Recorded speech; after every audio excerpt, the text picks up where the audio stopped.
everybody. Thanks for tuning in to the Coaching Call podcast. On this podcast, we'll cover various types of coaching by trainers in sports, martial arts, fitness, and business. We'll discuss each coach's methods to getting the most out of their respective athletes or clients and how they attempt to change the platform in which they coach. Join us on a fun adventure as we discuss unique coaching styles. Coaching is a universal part of how we get others to get something done. Join your host, Raphael, and his guests on this unique journey in coaching.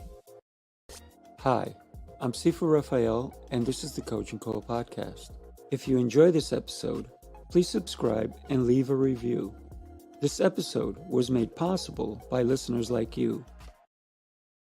Dr. Esther, thank you so much for joining me on Coaching Call. How are you this morning? Good. How are you? I'm so excited to be here. I'm exceptional, getting better every day. Thank you so much for being here, definitely. Wow, we have a lot to cover, don't we? Yes. In a tiny little bit of time.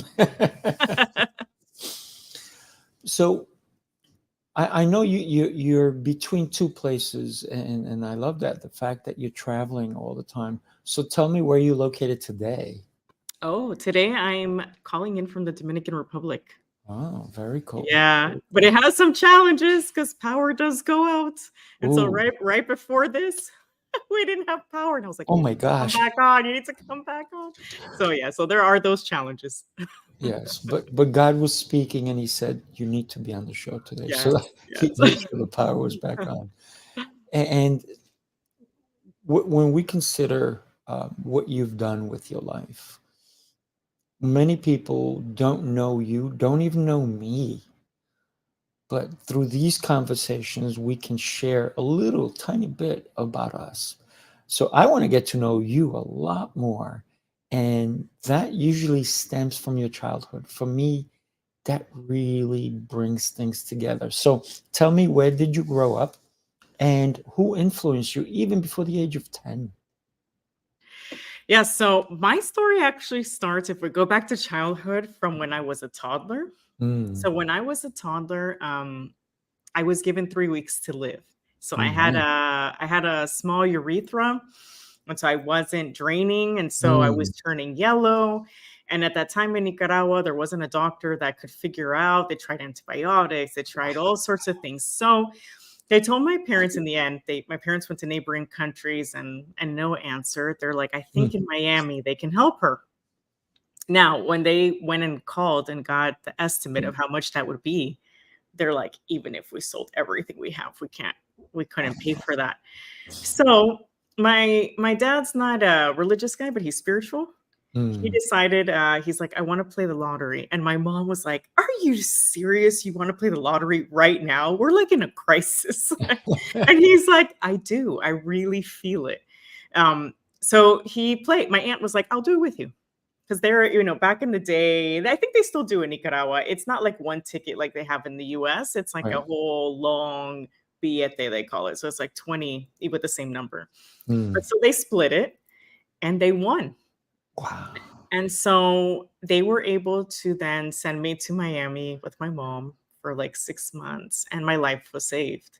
Wow. So that set the stage for my childhood, right? Because then we got back to Nicaragua, then the Civil War came, and then my parents lost everything. They had to go to US with nothing. They lost their house, everything they had built, and their whole careers. And so when we moved to the US, we were working class, right? Paycheck to paycheck, surviving.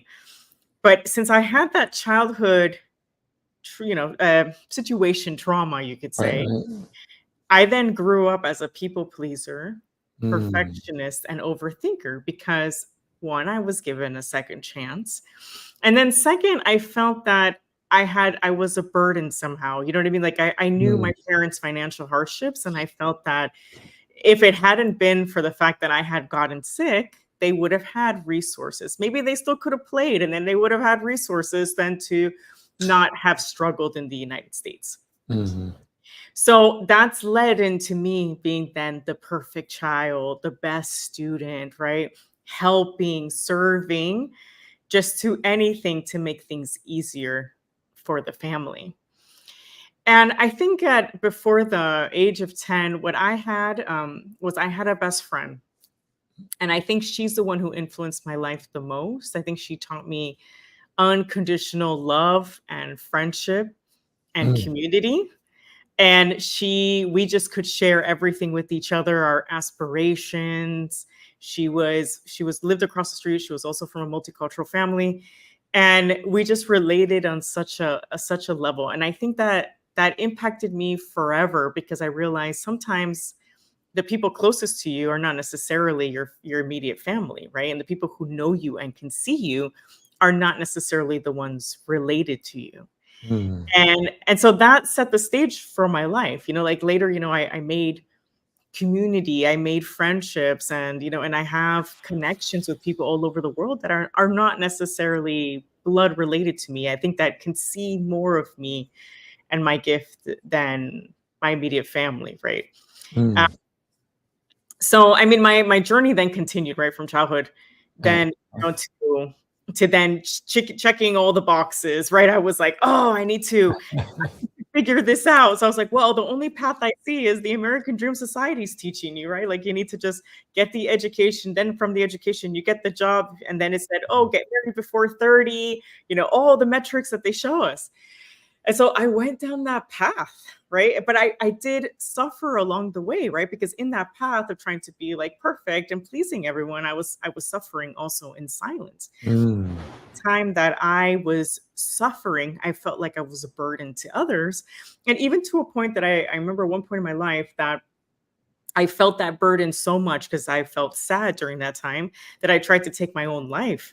And I remember after that happened, the doctor approached me because I didn't want to tell my family and said, you have this gift and so much to look forward to, you know what I mean? And just remember that. And I needed that at that time. Mm. I mean, I also needed therapy and coaching at that time, but I Right. didn't know about it.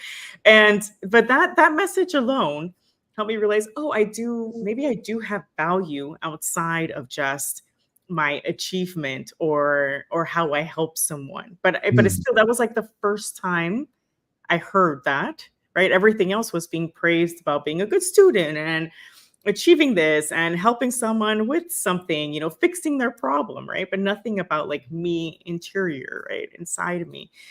So when I climbed, I did all the things, right? I ended up getting married for 30, but then I ended up getting divorced, forced my family to get divorced because it wasn't in an alignment. I was just Mm. fulfilling the check mark. So that was also the first time that I was like, wait, I did this check mark, but I'm still not happy. There must be something wrong with me. And then Mm. when I remember after getting divorced, I then told myself, oh, Esther, it's just because you haven't made the director level yet. You just need that's the missing step. You need to climb the You ladder, need and to that's get there the first. yeah, and then everything will come. It's just that you haven't made all the American Dream check marks yet.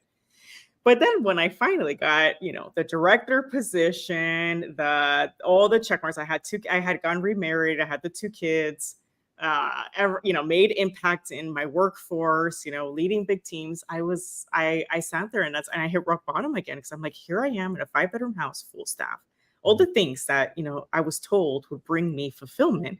And Yeah. I'm so miserable. Mm. And I'm like, but I couldn't pinpoint it because I'm like, I'm in a career that makes impact. I'm making a difference. So what is it that I can't get through?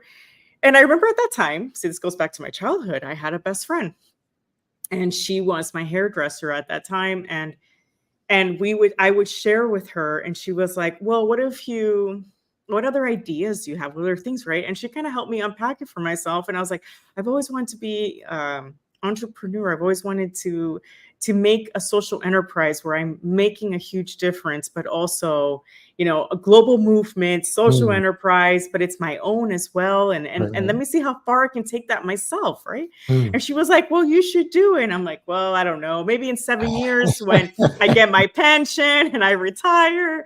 And she's like, what? We should start it now. Let's start with like many things. And she really encouraged me. But Mm. still, I was still on that timeline. I have to wait 7 years. And plus, I also felt this really heaviness, right? A lot of people relied on me. A lot of people were financially, I supported a lot of people financially. And then on top of that, I felt like I owed it to the work job. I'm like, they gave me this opportunity. I'm one of the few Latina women in this type of, career path and position. And I had mentors bring me up. I'll let them down by leaving.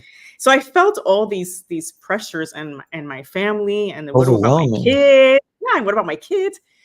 Well, I think life saw that, because then my best friend was she started getting headaches, and she goes to me, I need to see a doctor. And I was like, yeah, let's go. So she goes to see a doctor, and then she comes back and she tells me I need to have a surgery. I'm like, well, don't worry, I'm going to help you fundraise for the surgery. We're going to get the money you need for it, right? And I kind of felt it back to my childhood, where like, we're going to get her the money and save her life.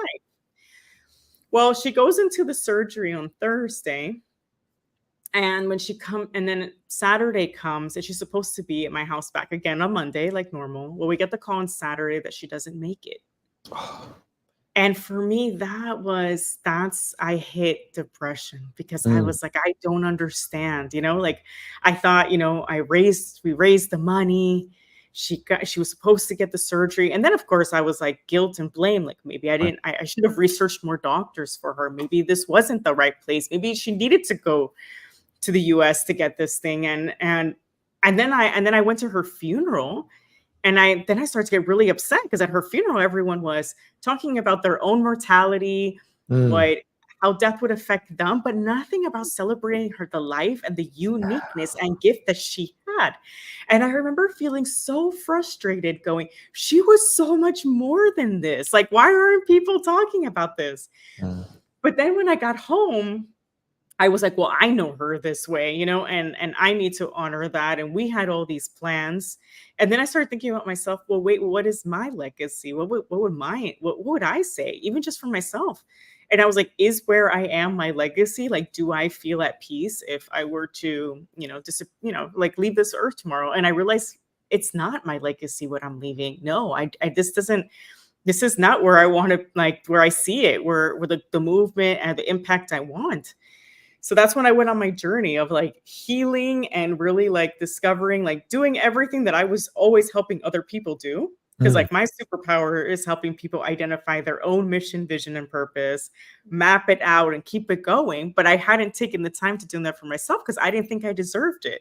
Like I thought, well, I got the second chance to live just to help everyone else. So that's only thing that's my purpose.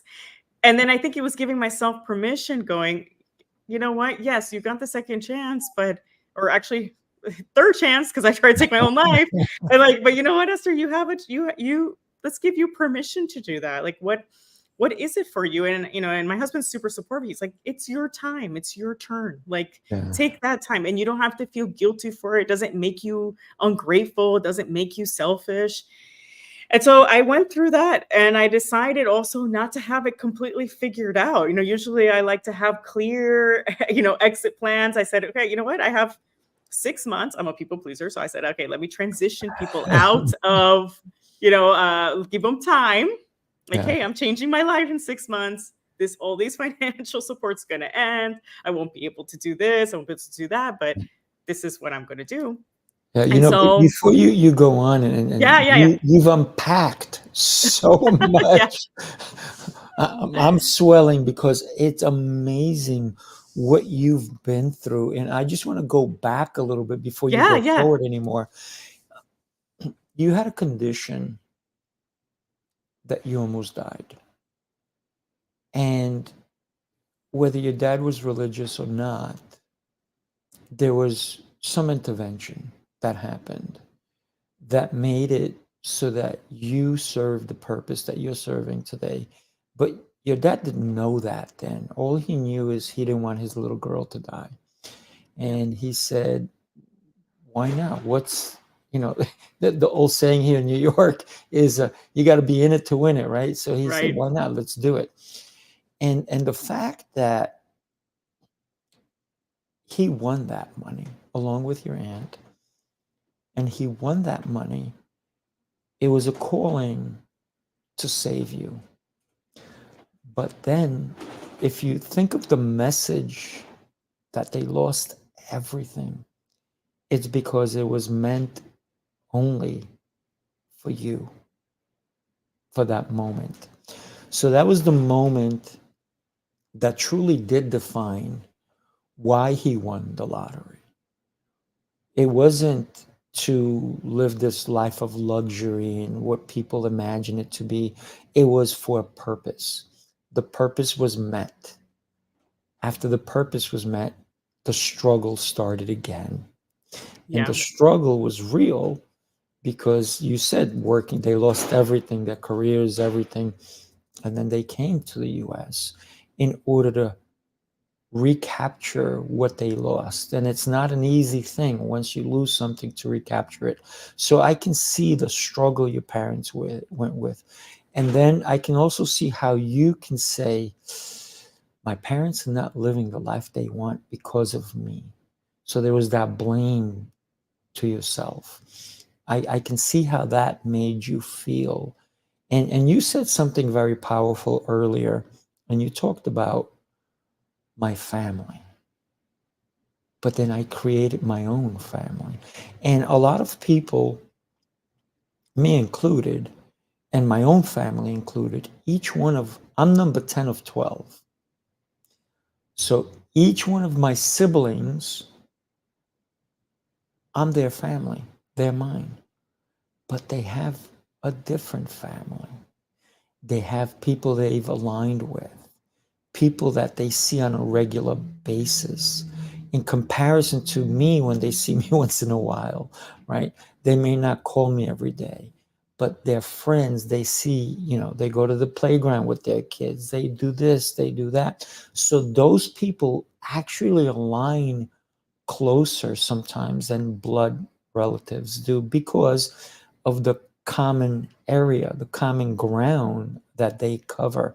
And we can't say, well, what's wrong? I'm your brother, or I'm your sister, or I'm your father, or I'm your mother. No, that's my relation. I was born into this family. This other family, I picked. I didn't pick you. I love you, but I didn't pick you. I picked them. I love them differently, but I love them. So don't take them away from me, even though I still want you. So a lot of people don't fully understand that concept. So I'm so glad that you brought that up because that is so important for people to realize that, yes, you cannot choose your family. And a lot of people say, but you can choose your friends. But how many friends can you choose? How many friends can you call at 3 a.m. and they'll come out and help you?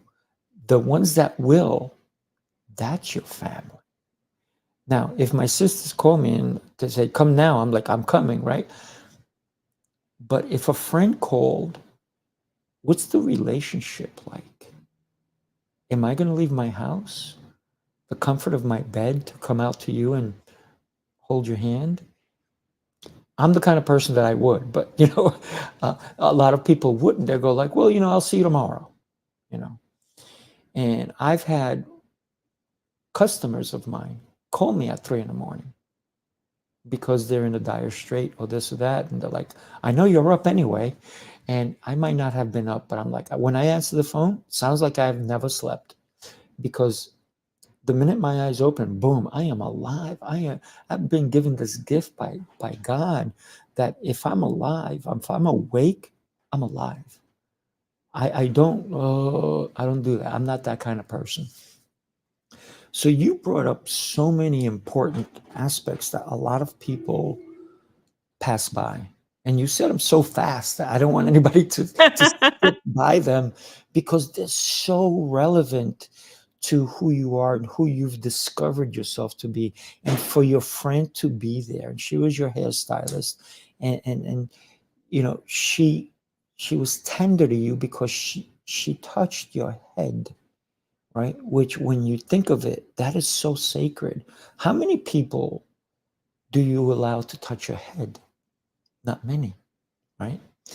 And if they become a friend of yours, and maybe she was playing with your hair or whatnot, but she gave you advice, and she gave you advice to tell you your time is now. Why on earth are you waiting? Oh, why have to wait? I know it's not. No. She said, stop procrastinating, because that's what you were doing. You were putting everything off until you met a certain goal. And guess what? That's what happens with people in marriages. That's what happens with people in relationships, happens with people in business. The grass is greener over there. But meanwhile, all you have to do is water the grass underneath your feet and it'll get greener, right? Yeah. We don't take the time to communicate that, not only with ourselves, but the people in our lives, the people who are sharing that dirty grass or that brown grass with us, and say, hey, you know what? We can make this grass right here green. So thank you for bringing all that up. And I just wanted to clarify for anybody who didn't get that message that you were bringing, how important what you said is. And you've gone through a lot. I mean, at such an early age to have the thought that I'm not going to make it till tomorrow. But then to be given the opportunity to say, yeah, I made it. And now at a point where you are in your low, you were even considering, maybe I don't deserve to be here. And somehow, thank God, you didn't act on it, because you are here. You're a beautiful soul who deserves to be here. And your life has been spared because your purpose is to be here with us. So thank you for being here with me today.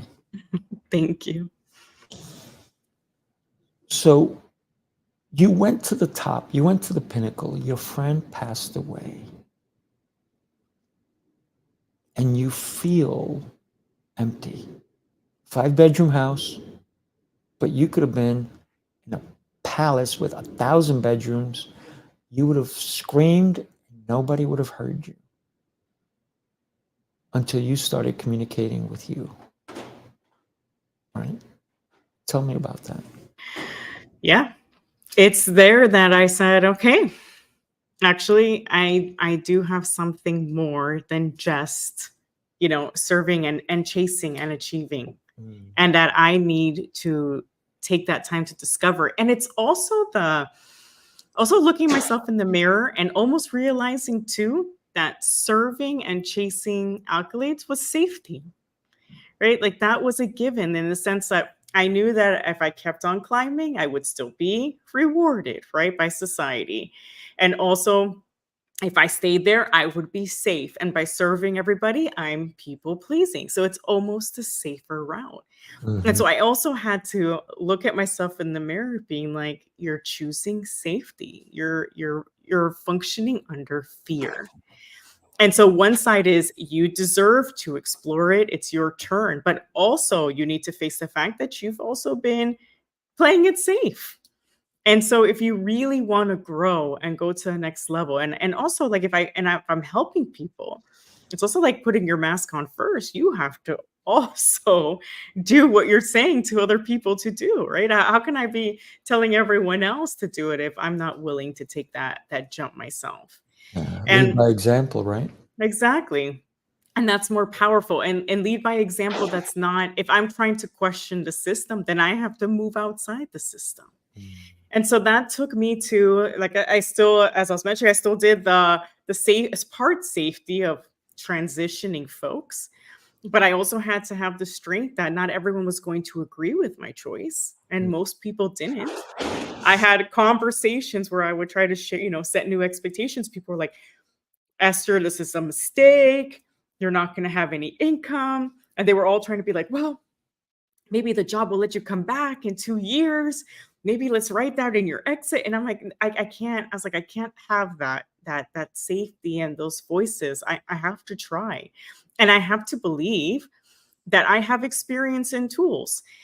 But I had this moment because I was getting so many voices from my family, from my colleagues, everyone being like, this is a mistake. And sometimes we misread signs, right? Because I'm thinking, is this a sign that I need to not do this? Because there's not one person that's like, this is a great idea, other than my husband that's like, yes, let's do it. Everyone else was like, no, this is a mistake. And I started to think about, okay, well, we took a trip and it was part of my work trip. And my husband and I were there and we were sitting at a bar. Now, we always love to talk to people. Like, I really believe in synchronicity, that people are next to you. They're meant to send you a message, right? So I speak to Wait, people on the yes. buses, the Mhm. trains, planes, everywhere. I'm like, how are you? And I always have amazing exchanges. And there was this guy at the bar and he was by himself. And we're like, hey, why don't you come and join us? We'll I don't know if you drink, but we'll have like a shot. We're celebrating, birthday.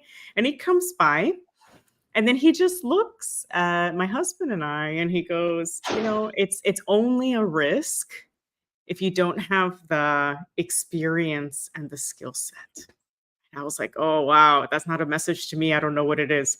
And then he goes on in his story. He's like, yeah, I was just reflecting on my life. I've made billions and lost billions. And then, I'm on this new path, but I realized like it's not a risk. And so, anyways, he's like, thank you for this. But I realized the message was more for me. It's not a risk. It's not a risk. And it was also to my husband. It was to both of us, right? It's not a Yes. risk. And so I came back and I was like, I got to do this. And even life tests you, because even as I was exiting, Mm. this new regulation came out and they were like, you have to pay back like 10, 14,000. And I'm like, wow, this is another, or you have to stay another 4 or 5 months.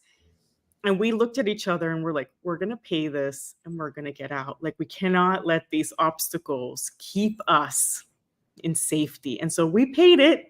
Mm. And we paid it being like, I don't know if this is going to work out or not, but we have to push through because they're Mm. going to test you. These obstacles will come and you just have to go. You have to push through. And so we pushed through, we paid, we left. And then I spent a month just organizing my house. And I know that sounds crazy, but I needed that to just clear my mind, like heal, grieve, and then say, okay, I'm ready. It's like cleaning house. I have this thing in my workbook that's about cleaning house. It's like, what do you want to be sought out for? What do you don't want to be sought out for? But I kind of did it physically. Like, I'm Mhm. going to clean my house while I'm cleaning my mind. But then from there, it's just like once you start acting in alignment, just little steps, like I'm going to research, I'm going to lean in on my own superpower and just start bringing it out to the world and start finding new circles. That's the other thing. All my circles were still in the fear base, right? And they couldn't understand this. I'm like, well, I have to join then new communities of people who want to do these type of things. And so I found initially a community in Mm. Australian women, and they were amazing, because they were in that mindset and that thing. And so Mhm. I felt inspired. I was like, yes, we're aligned. And so sometimes, our communities at first are not in our proximity. Sometimes we have to go seeking out. But right now in the digital time, like, it's global. Yeah, And so I was absolutely. finally able to meet them actually this last summer after 2 years. But yeah, so I started that way and then started building my business and growing it, and also still doing my pro bono work and impacting. And then, like, little by little, it just started all coming together. But again, why? Because I was in alignment. I think once you're in alignment and you're starting to make space for that, you start attracting the things, right, that you're meant to attract, right? And then and people it starts snowballing. But it's scary at first. I mean, I'm going to be very honest with you. It's very scary because you don't know and you can't, Mm. and it's hard to see. You have a vision, but at first you have only some goals and some milestones, but you don't know all of the how. Right. And so you have to just start, and then the how starts coming. But it's really hard at first to trust that, especially as a high achiever who's like, I need to have it all planned out. I had to trust into my intuition of going, hey, you know what? A step is just researching. A step is just joining a group. And then from there, right, new ideas and new things are going to come out. Everything formulates, yeah. You talked about cleaning house, and there's so much in that. I own several businesses. One of them is a wood shop, and just the other day, I said, I took about 4 hours, and I cleaned the wood shop. And I built other things, and I did, and it was so refreshing because this tool goes there, that tool goes here. I got to rebuilt this thing that I didn't like the way it was. I rebuilt it. So when we clean, we're also formulating in our head what we want the future to look like, right? So for me, I meditate every day. I'm focused on my energies. Where am I going? How am I going to get there? So these are the important things that cleaning house helps, because if you are in clutter, so is your mind, right? But when you clean house, when things go where they're supposed to go, and when you get rid of things that don't belong anymore, or things that you're holding on to, and you go, why do I even have this? Maybe somebody else can use it, or it's just garbage. And a lot of times I'll throw this out. I'm like, you know what? I can't throw it out. It served me so well. So I have two choices. I can put it in the corner and just look at it from time to time, or I can give it to someone who will benefit from it. What's the better option here? Me to gloat over it, or me to have it serve someone else? And so when you clean house, you have that opportunity to do that. And a lot of times, like, I built some bookshelves, and I said, oh, these are all the bookshelves. Actually, I just took a picture. These are like 80 something books that authors have written, but they're all been on my show, right? And each one of these books is signed. So that those I'm going to keep, right? And these other ones, I think somebody can benefit from these. So I'm going to donate those. So I have a box ready to be donated to people who can benefit from them. And then something I'm like, I'm going to throw this out. I'm like, wait a minute. Let me put this in this box because somebody else can benefit. And of course, I did throw a lot of stuff out. So when we do clean house, it's so rewarding, not just because you have a clean house, but because you've cleaned the most important house, your mind. Exactly. And it's like that same process where you were just talking about, right? Like, can this help someone else? Do I want to use this anymore? It's the same in your mind.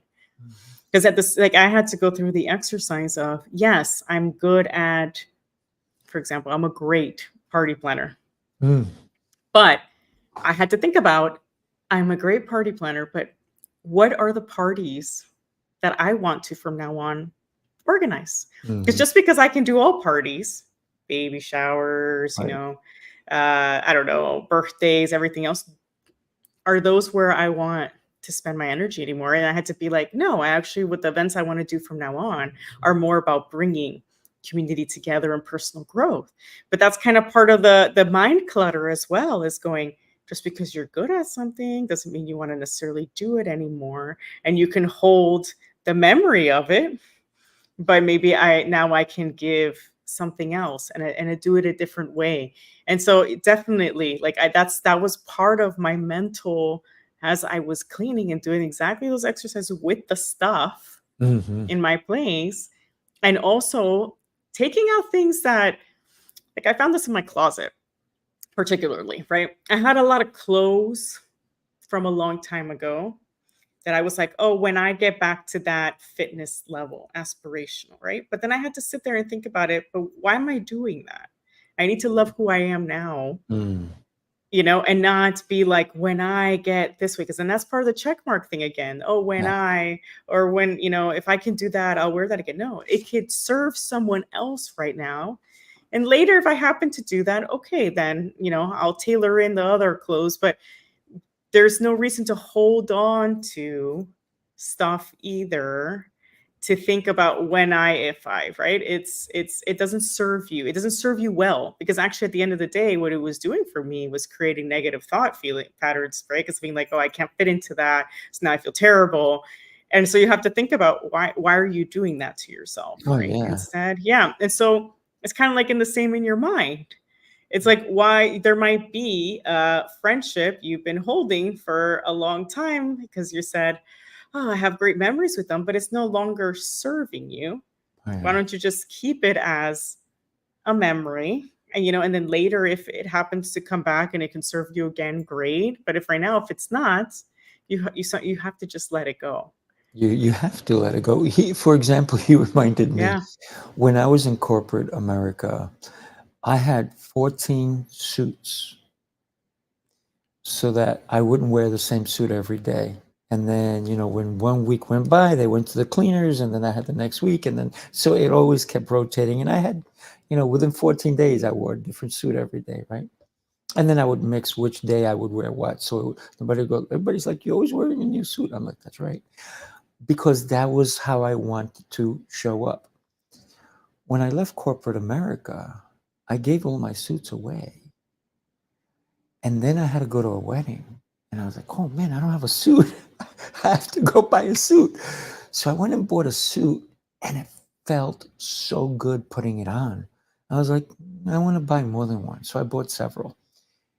And now I think I'm back to almost 14 suits, but I don't work in corporate America. I just like wearing them.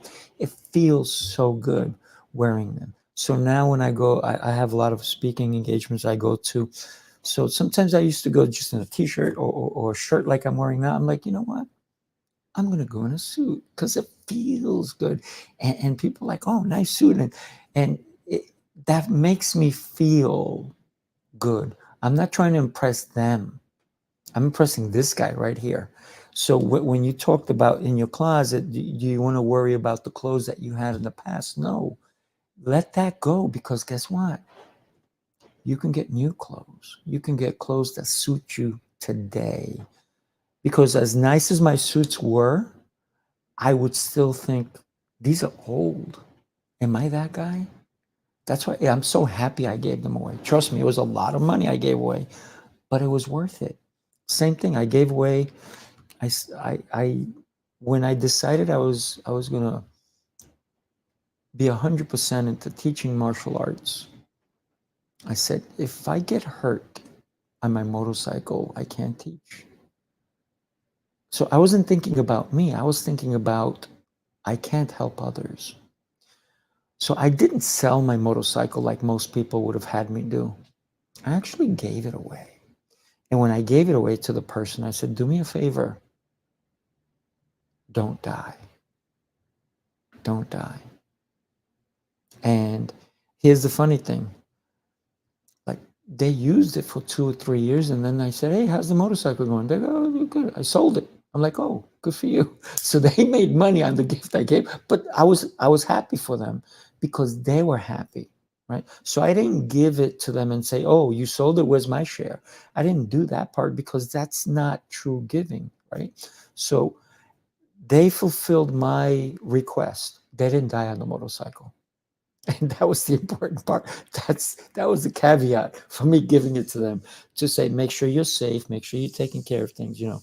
And I gave them everything, you know, helmets, whatever went with the motorcycle, saddlebags. It was a really, really nice motorcycle. I could have gotten some really good money for it, but it wasn't about the money. It was about that's a stage I don't need to be in anymore. Don't get me wrong. I see a motorcycle every so often. I'm like, oh man, that'd be nice to get out on one. But then because I live in Long Island and people drive a little nuts, I'm like, you know, I don't think I need it. I don't need it, you know. So when you talk about cleaning your house, the clothing, what you can or cannot use now, and if you take it with you, you may be taking that limiting belief with you as well, or those old ways. So sometimes it is good to shed that stuff, get rid of it, and start fresh. 100%. Yep. And I needed to do that whole thing before starting. Oh yeah. Do me a favor. Yeah. We didn't get a chance before we went live. Can you, in the private chat, just put in your website so people can follow you and connect with you, because Yeah. you're an incredible coach, and people are going to say, hey, you know what? I think Dr. Esther can help me, because, and then I want you to tell us how you help your clients, because you're a scientist. Mm-hmm. And you were a diplomat. So I want to know about that stuff, right? And how did you become Dr. Esther? Was it through Yeah. your science? So tell us all about that if you don't mind. Yeah. So yes, I put my website, it's beactchange.com. And then the name is because I really help people be themselves, right? Mm, Like really, who are they authentically? And then the act is to take action, right? Because even if we figure out who we are, right? Even if we figure out, okay, this is our purpose, this is my gift, you have to take intentional action to have alignment. You right. can't just sit with it. You have to act on it. And then I really think if we all were being our authentic selves, acting on it, we could all change the world together, right? Because we're not trying to fit ourselves into a box or or suffering in silence or and then leading to toxic workplaces and and conflict all around the world. Is that So correct? yeah, Your website, BEACT? yes, beactchange.com. Yeah. Oh, BEACT change. Yeah. Perfect. Okay, Yeah. great. Thank you. Yeah. So the PhD doctor route, how that came to be was, well, one, partially achievement accolade, right? I was like, I thought that only way I'd be ever taken seriously as a woman Latina is if I have a doctor in front of my name. Mm, And at that time, what I was studying too was not popular. So like, a lot of the people who I help are people who want to trailblaze, right? Are the first in their either first in their circles for something. They're being the first, right? There's the first to mm, go to college, the first to start a business, nice. right? The first to get divorced, whatever it is, right? But they're the first, right? Mhm, And so I help these people who are these first, globally. And it's really because it's hard. It's hard to be the first. It's scary, and you have everyone telling you it's not the right thing, and you should be careful, but you know in your intuition that this is what you need to do, right? And so I felt that even back then. So when I was studying at that time, I've always wanted to serve the world. One of the things I saw was that people weren't caring about global environmental problems, right? And so I was like, I want to study that. And then when I was in college, it didn't exist. Now we see it everywhere, but back then it didn't exist in the college. So I was like, I'm going to create my own major around it. I'm going to create this movement at my school. And they were like, well, it doesn't exist. I'm like, well, I'm going to create it. Let's create it. I'm going to create an earth and environmental science degree. And then I went to graduate school and I said, I'm going to get a PhD in this. But my PhD is, I want it to be a couple things. Yes, it's your science route. But I really believe that we need to connect science with people. mm. And they were like, well, no, it's either you go study science or you go study social science. I'm like, they gotta go together. And so that's why I have a little bit of the background also is I did a lot of like intersection with psychology, because you cannot solve environmental problems without knowing about people's incentives and drives and why. Like they have to have a reason to want to change the world, to protect our world, right? And what are people's incentives? We have to listen. Absolutely. And so a lot of that work was I'm going to my doctorate, gonna go listen to people and match that with the science. If we just went on science alone, does that tell us why people are doing what they're doing? And so at that time I went to Nicaragua, and it was my first time going back to my home country and going in there and saying, I'm going to go study why deforestation's happening, talk to people, listen to them, understand what is their needs, what's their mission vision, what do they see as their future. And it was my first time unpacking, like really packing deep, what's people's mission, vision, and purpose. And so that's what I did. And what I got from that was they weren't like what the science was saying was not what was going on in the ground, but also we needed the science to kind of explain people's story. They have to go together, And so that was the first time. And then when I became a diplomat. I was really bothered. Again, this is back in my trailblazing. I can't, this is the suffering in silence, because I can't just sit there. These are the people I help. Like you have this thing and you're like, I can't just follow the status quo. I can't just see things not change. Right. And so I entered the system, and the system was arranged that you go to a country and a community, and experts would go in and tell the people what they need. Mm. Oh, and that struck me, because I said, wait, they know what they need. Why don't we instead help unpack what they need. Maybe sometimes they need some help facilitating that, right? Kind of like a coach, like unpacking, is this really what I want and what I need? But we can serve instead as facilitators and give them money for what they need and connect them to other experts. Yeah, But that was instead of giving them water, teach them how to build a well, right? exactly. And actually doing what they want, if they want that well, right? I mean, we shouldn't make an assumption they want it. They might not want it. They might want something else. And so there is where I trailblaze the whole different way of doing development, where we actually go and listen first. But then this is why I started my global movement. A lot of the resistance I got there was I don't know how to listen to people. And then it's like, how do I listen? My whole value has been placed on my title, whether or not I'm an engineer or an architect or a water specialist. And I'm like, yes, I'm not saying that what your technical expertise is not valued, but you need to first start with listening. And then if they tell you they need an engineer, you connect them to the engineer in our team. If they tell you they need your services, then you give that technical. But we need to first, and then we create alignment rather than forcing, right? And putting what we think is our value onto them. And then they were like, well, I don't know what my own I don't know how to listen to myself, right? And so that's when I realized this is a bigger problem. Because at the end of the day, what I ended up having to do to make development successful was helping people unpack their own purposes and create shared mission vision, not just in the organization, but also in the communities to have more impact, right? And in that space, like, because we used that approach, we were able to raise $100 million. We were able to transform these communities because it was based on what they wanted. Right. And then by building that teamwork of shared mission vision, we were all able to utilize our own value add and strengths. And that's what I help people do now, right? I help individuals figure themselves for their own life. Like, what is my value add outside of my title? Or I've done 20 things and I don't know how to make sense of it. A lot of times they come and they're like, I feel like I'm never going to be happy because I switched like 10 jobs. And I'm like, no, that all it's saying is that you have a unique how-to and you're just finding a lot of different spaces to put that in. So why don't we just come up with the umbrella of what are your unique how-to and figure out what other spaces you want to enter. Those are just spaces where you can deliver that to, right? Those spaces don't define you. And then helping people make that alignment in their lives, right? But then that goes into, you can then do that with your family, with your partner, with your kids. And then that extends to do that in your community, do that in your country, right? And if we can do that as a world, right, where we all have a shared common mission agenda, I think we wouldn't have these conflicts that we're having in the world today, right? Where it's just like, they're not coming together. They're not seeing each other as, we don't have that humanity of being like, actually everyone has a mission vision and we're just like, we're losing it. We think that everyone is just out for something else. And if we can actually like listen, then we can listen and help others more effectively. Oh my gosh. You talked about one of the most important aspects of communication and, how much I love communication, but listening is a skill.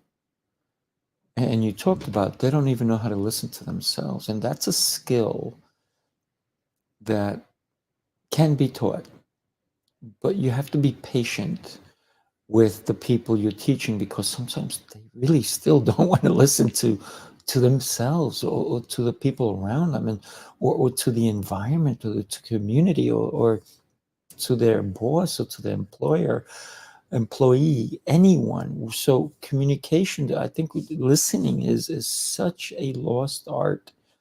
And it starts where? It starts with children, right? Because if you talk to somebody and when you're talking, they're thinking, how can I respond? Instead of listening to the whole message, they listen to a little bit of the message, and then they're like, "Oh, I gotta say this," and then all of a sudden, they didn't listen to the whole message, and so they're wrong in their interpretation of what is being said. And so you're right. So communication, I think listening is a skill. And it has to be taught. It may have to even be taught to certain communities. You said earlier, maybe they don't want the well. And it's because they're not listening to their needs. They think they know what they need. But if we just give them the water, let's say I bring you, 300 gallons of water, and I leave, what happens when it runs out?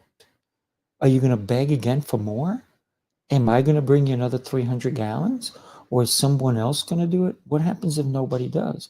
But what happens instead of me giving you 300 gallons, I give you 50 gallons until the well is running. And then we teach you how to run that well. And then all of a sudden, they're like, I thought I didn't need it, but now that I'm listening, wow, we have something Or valuable.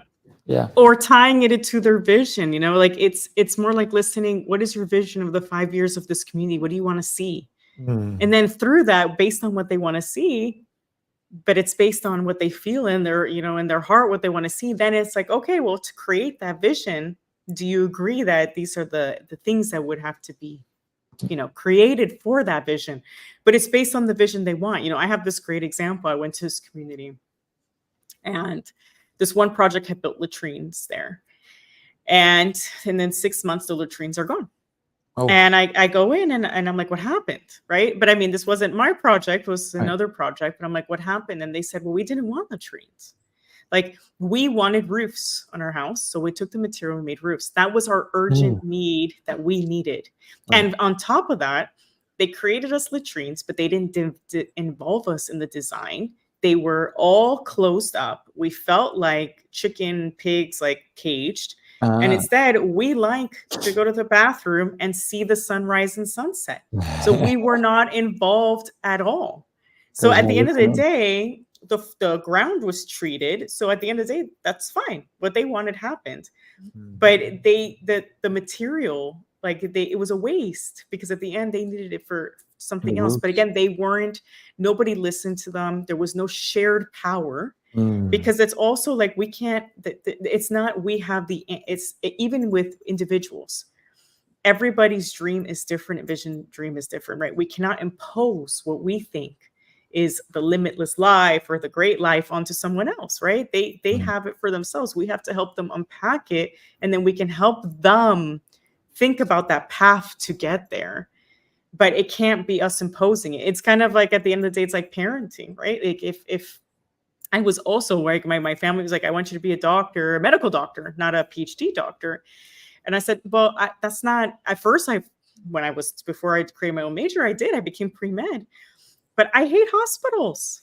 Sure, I did pre-med and I could work there, but I hate it. I have actually a severe vomit phobia. I would have been a terrible, terrible doctor, medical doctor. But I do love research and science. But there was another application for me. But at that time, they wouldn't even listen to it. And they were like, you're going to end up being poor saving trees. I'm like, well, maybe, but that's where I see the world going. And that's where it's that trust intuition. I'm like, I see this as something that's going to become bigger. It's kind of like what I see now. I see this movement around really us living our own authentic purpose and letting go of like check marks that people are not even making anymore. And we need to let that go. And this is the way forward. But it's like trusting that and trusting other people's feelings around that. And you talked earlier about legacy, and in order to have that legacy, listening is an important aspect of it. Because, when you consider the legacy you want to leave behind, how far do you want that legacy to go? Do you want it to go 1 generation, 2, 3, 4, 5, infinity? So for me, my legacy that I consider is, I want 500 years from now, I want them to say, Raphael did this, or he had that, or his thoughts were this. And it's not because he was great, it's because it made sense, right? And he helped in a way, or he did this, or he did that. So for me, that's why I don't sleep much, because I'm meant to do more, right? And so one of the things, it's very interesting, because a lot of times I'll go to sleep in prayer. I go to sleep in gratitude. And when I go to sleep, I ask for insight. I ask for, how can I make a difference in this world? How can I help someone? How can I do this? How can I do that? And a lot of times, maybe the prayer's not heard right away, but they're coming. It's just as long as you have to. I think one of the things, whether you're religious or not, faith is the most important thing. And it doesn't matter your religion, or even if you're an atheist. Listen, I believe atheists believe in something. They have faith in something, right?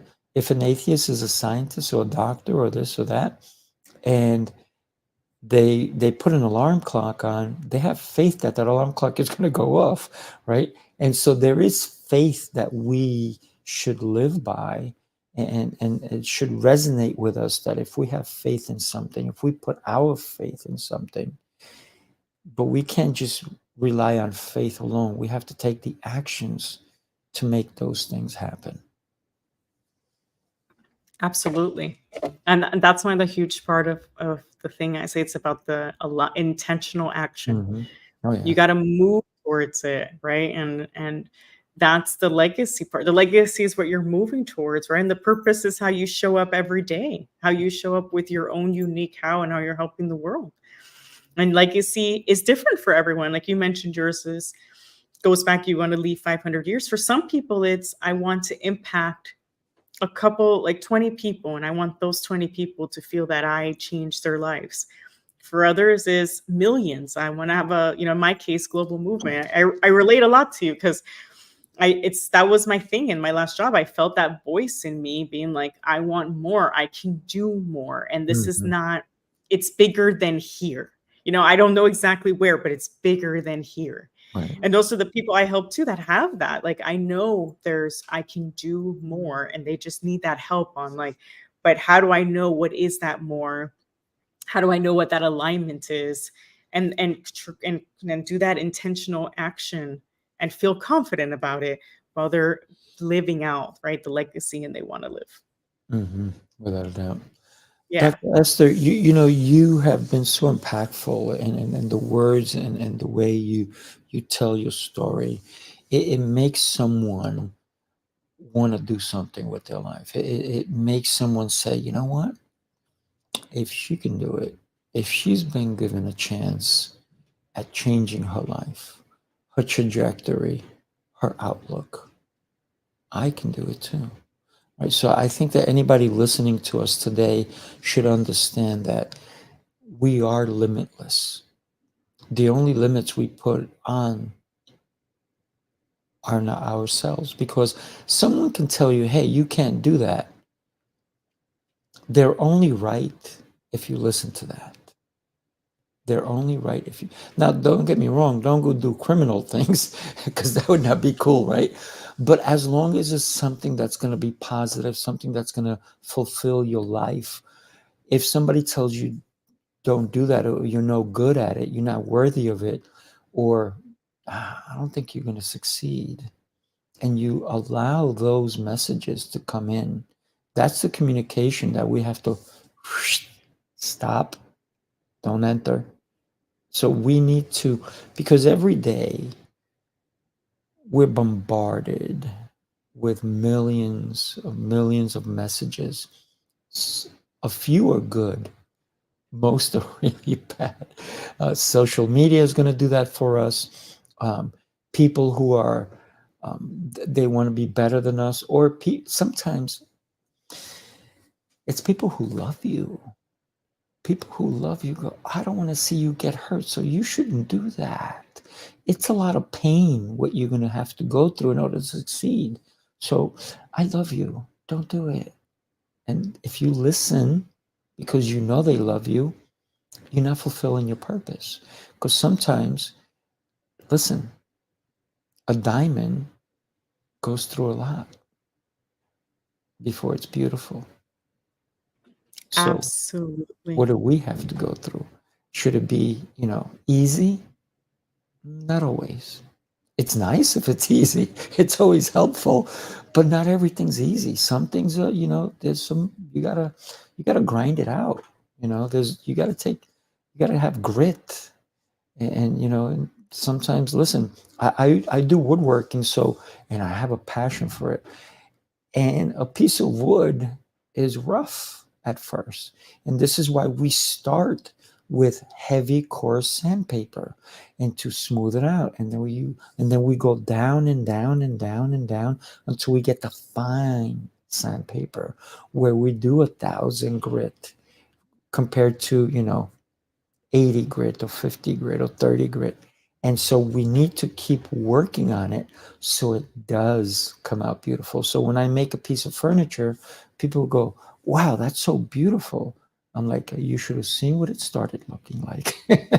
The work that goes into it. It's not as easy as we all think it is.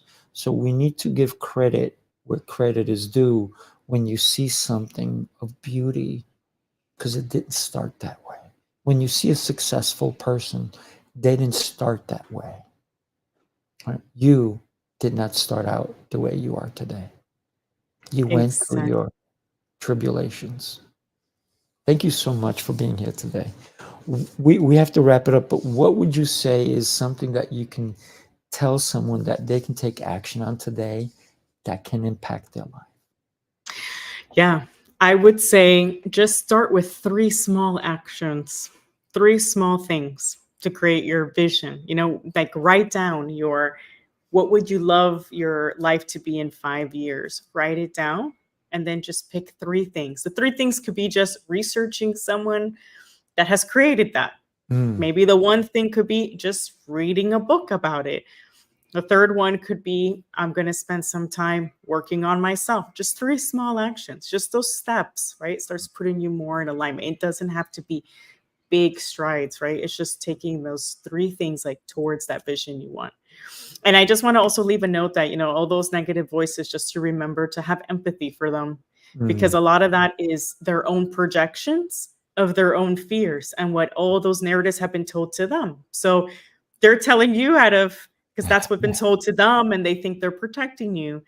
And so a lot of times it's to reframe it in their mind and just be like, it's not about me. That's their own projection of fear. And also the narratives they've been told. So they don't mean it sometimes from a bad place or intention. So if you start seeing it that way, it's not about you, it's just society, then it's easier to cancel the noise and tune it out. And so what you're really saying is be the beautiful soul you were meant to be. Exactly. Yeah. Thank you so much for today. I truly appreciate you. Everybody have yourself an amazing day, and make sure to hug everyone you see, as long as they're willing to hug you back. Yes. All right, take care. Bye. Bye.